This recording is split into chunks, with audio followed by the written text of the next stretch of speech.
Looking for your chance to drive off in a brand new electric vehicle and support a nonprofit? Well, one of the best nonprofits fighting for clean energy is running their 7th annual EV raffle for the planet, and it's their biggest yet. Here are 3 reasons why you should buy a ticket today to support our friends at the CAN Action Fund.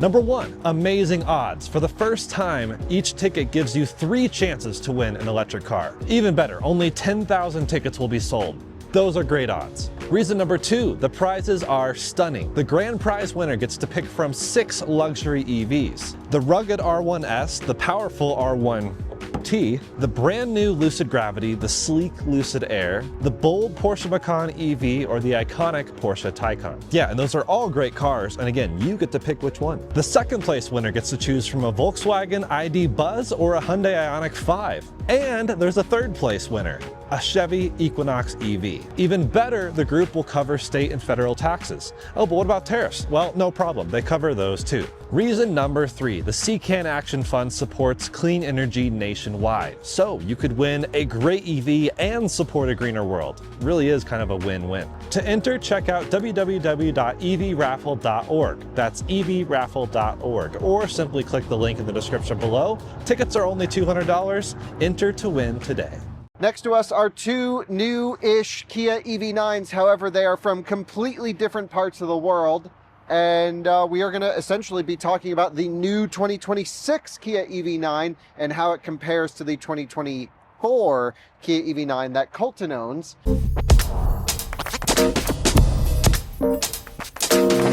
We've covered this car so much from its inception on our reviews channel, even here on the Bits channel. Yep.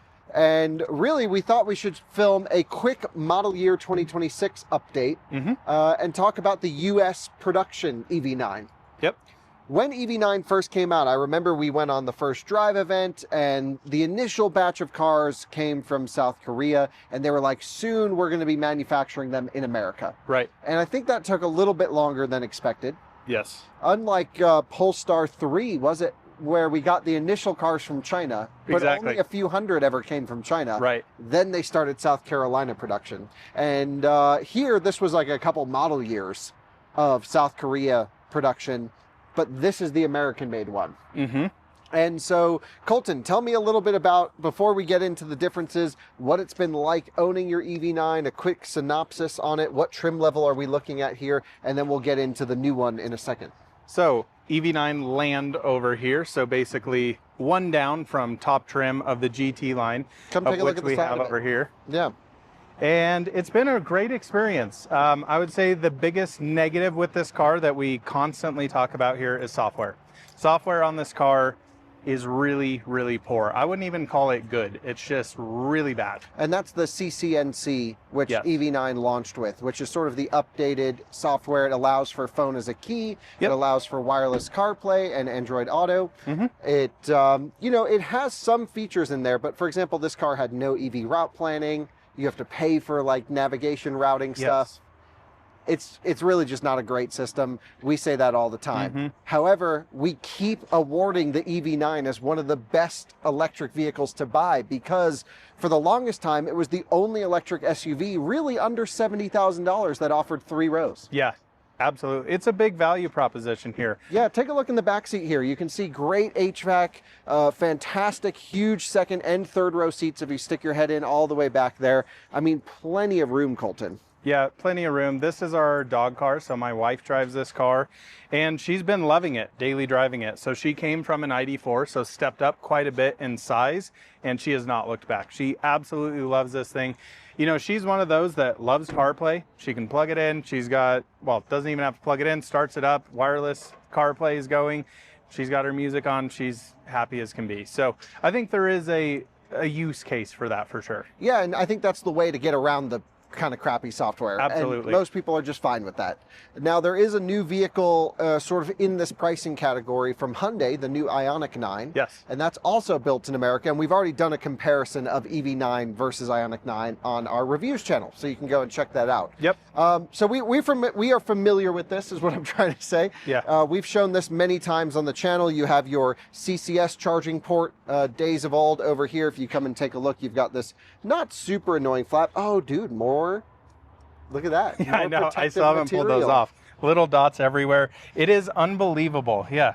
You can pull these off. How much plastic they ship these cars with? I think you can make a whole other car out of the plastic. You probably can. It Yeah. just is in the weirdest locations possible. I remember when we had our EV9, we had a long-termer. For 6 months, I was finding plastic in places. I'm like, I don't know how that is good for the environment. at all. Literally last week, I just cleaned this car up because it's the dog car and full of hair all the time. I found 2 more stickers that I missed. So it's just a constant evolution there. Yeah. Someone should log how much plastic Oh waste my is in God. one of these. It's an insane amount. Yeah, an it really insane is. amount. So this car was built in South Korea. It's been wonderful for you. You haven't had any issues with it, right? I've had like some small bugs. Our sunroof completely stopped working. So the rear sunshade, as well as the front one, wouldn't open at all. I literally unplugged the fuse, plugged it back in, and it worked. Oh, okay. Oh, like, okay, Very that's odd. been weird. Phone as a key has not been amazing, to be honest. Really? It was with my EV9. I lost it there for a while too. So I got a new phone and then I reinstalled it. It didn't work for like 3 months. And then one day it just started working. That's interesting. Okay. I have don't not know had why. that experience. Interesting. But it's an interesting implementation because it's through like NFC. an Apple card that comes in your iPhone as well. So very different from, you know, how Tesla does it, having it through the app. The app is terrible on these cars. You know, you're not buying this for a software experience. Yeah, so. it just takes a while to get it to like start climate and do some other stuff. Yeah, when it works, I mean, it works great. And it's interesting having an EV6 as well versus EV9 because you can like actually put on the heated seats on this and cooled seats where I Okay. can't do that in the EV9 or EV6. Yeah. Well, maybe the new EV6 you can. Because Probably. that has CCNC. Yes. So in terms of the mechanical differences between these cars, surprisingly nothing. They use the same 99.8 kilowatt hour battery pack. They Right. use the same motors. Yep. They have the same, interior. This one's a GT line, but come take a look. I mean, this is the new 2026 built in High Point, Georgia. High Point, Georgia. And not in the same factory as the Ioniq 9. That is also built in Georgia, but in a different factory. And one big thing we noticed with this, the smell. Yeah, and what's funny is I was doing a little bit of research, and other people have noticed it too. Scott really hated the way this car She smelled. opened the door and immediately, whoa, just like hit with a whiff of not really new car smell that was good by any stretch of the imagination. Yeah, it's like very chemically smelling. Yeah. And that's what this is here. And we have to thank our good friends at Fort Collins Kia, who have been wonderful to us over the years for Yep. letting us borrow this for the day so we can show the viewers. There are a couple little minor trim and color changes. Yes. And also some pricing stuff that I want to go through, but new wheel designs, some other stuff like that, but styling wise, identical. You could not spot a made in America or Korea one going down the road. Right. Just new wheels on the lower trims, which is interesting. GT line didn't get any new wheels. And then above this, we also have GT coming, which will be interesting to check out. Right, so that's the real new trim level for Yes. 2026, which is a full performance-oriented GT. It's going to have the shifting like the Ioniq 5N. Which will be cool. Could be kind of interesting, and it's going to have a limited slip diff and like 500 something horsepower, and like, okay, I'm kind of excited for that. No one's going to buy it though. You will never see one on the road. No. Maybe I will if they lease out well. There's some mechanical differences kind of in the charging department though. Yeah, which is, Let's show everyone this. explain a little bit more about this. Okay, so this is shipping now with native NACS or J3400. And that's the official, new standard that we're moving to. Yep. This is one of the first vehicles to support J3400. And it's sort of like this and Lucid Gravity, Ioniq 9. Hyundai's. Yeah, new Subaru, Toyota Yeah, stuff. yeah. Like people are moving to it. Yep. But this was one of the first, ones that came out. Gravity had it as well. Yep. And what's interesting is it's designed to natively work with the Tesla supercharger network because you have the port right there. However, this is a relatively high voltage battery pack.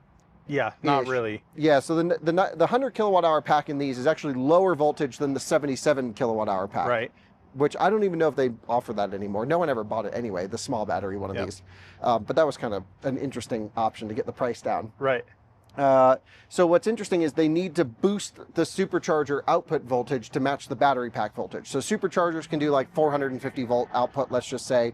The car is going to be anywhere between 480 and 610, 620 full in that operational range. So it's got to basically send the power from the charge port through the rear motor and inverter, step up the voltage to meet the battery pack, and then DC charge the battery. I know a little bit nerdy for some people.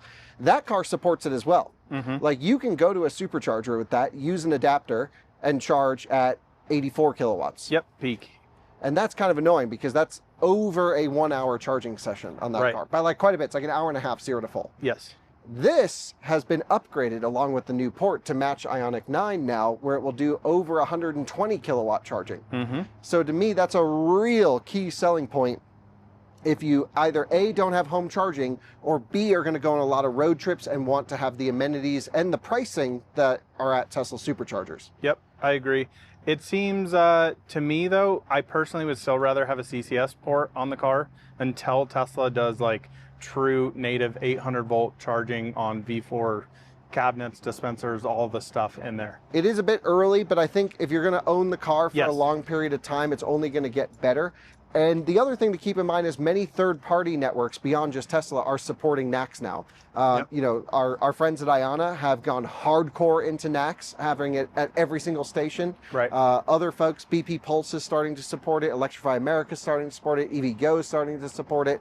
And so over time, you'll need to use the adapter less and less with this vehicle. However, if you charge at home, you can use either a J1772, you know, with an adapter, or a Tesla wall connector, or whatever you want, and it'll charge up just fine. There are some rumors of some minor drivetrain tuning changes as well, stronger regen. Did you notice it though? Because it is just a rumor. Not necessarily. I mean, regen in EV9 EGMP land has been really impressive, especially I daily drive a, well, not daily, but I also drive a Tesla Model 3 Performance. The regen, when I get back into the Tesla, I feel like I'm going to blow through stoplights because these are very aggressive on regen. But fully adjustable. Yes, absolutely. Yeah, so you can turn that down if you don't like it, for example. I've got some other changes that have changed if we run back between the middle of two cars. Nothing crazy, but because they're built in the US now, obviously they don't have to be shipped halfway across the world. Which means you save only $170 on your destination fee. That doesn't seem like a lot.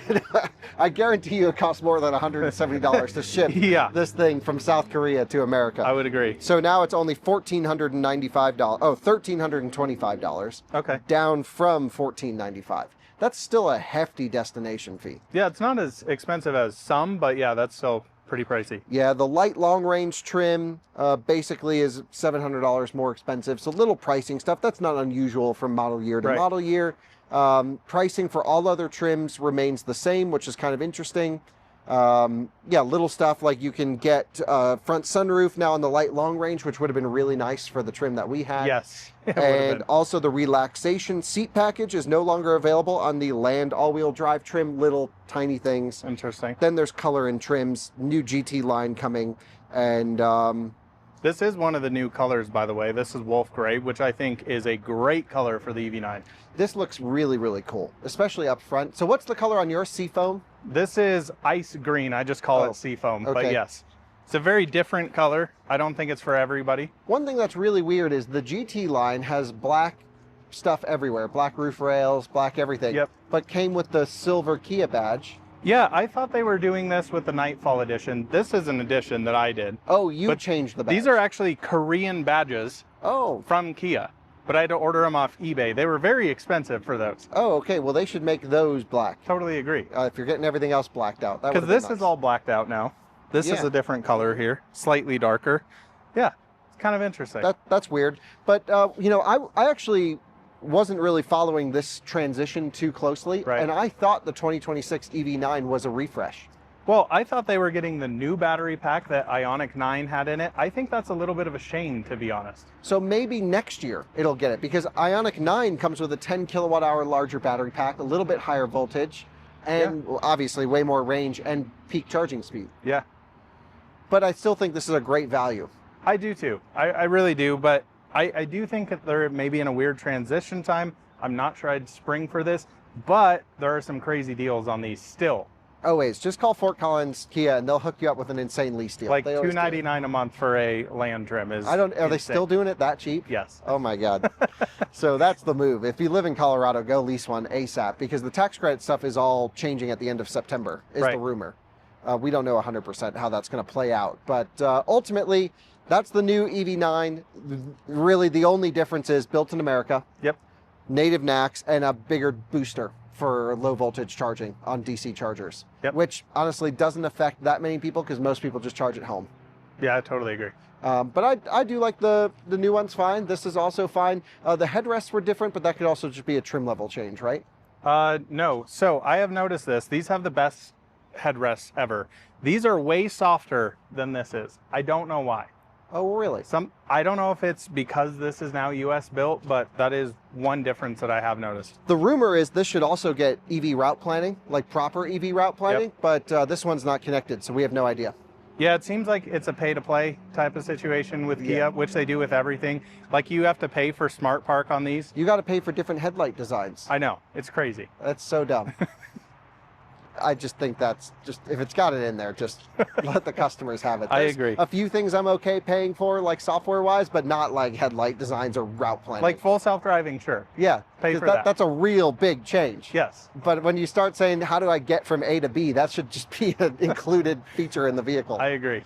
Anyway, so that's the new Kia EV9. This is the old Kia EV9, built in completely different parts of the world, but they feel almost the same. Yeah, totally agree with that. So there you have it.